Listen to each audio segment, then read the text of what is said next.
Pour la suite du travail, nous allons essayer de trouver des objets dans la maison qui ont les mêmes formes que dans l'exercice 1. Si vous n'arrivez pas à en trouver, on va le faire directement sur le fichier. Pour chaque forme, nous allons essayer de voir combien il y a de faces tout d'abord. Nous avions vu à la séquence 12 dans le fichier, si je reviens en arrière,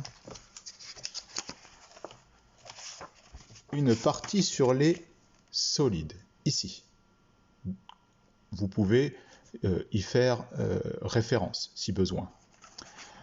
Donc ici, à la séquence 86, j'aimerais savoir combien de faces ont ces solides. Pour vous rappeler, la face, c'est une partie sur le côté du solide. D'accord? Donc c'est une partie plate d'un solide. Une fois qu'on a trouvé le nombre de faces, j'aimerais connaître le nombre de sommets. Les sommets, ce sont les pointes que l'on avait déjà répertoriées dans les solides. Si vous avez des objets de la même forme, il est plus facile en manipulant de retrouver toutes ces données. Et la dernière question sur ces solides va être combien ont-ils d'arêtes? Les arêtes, ce sont les traits qui délimitent deux faces, quand il y a des faces, bien sûr. À vous d'essayer de trouver le nombre d'arêtes de chaque solide. Une fois que vous avez fait ça, vous pouvez commencer à faire le travail dans le fichier.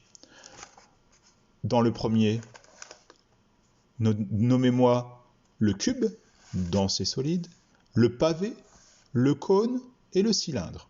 Si on a un problème avec le vocabulaire, on peut revenir à la séquence 12. Dans le deuxième, on s'intéresse seulement au cube.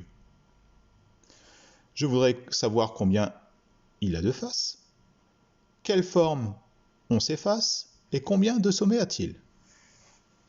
Et le dernier, on vous montre des pavés droits, la même chose qu'avec le cube, on va essayer de le désigner particulièrement.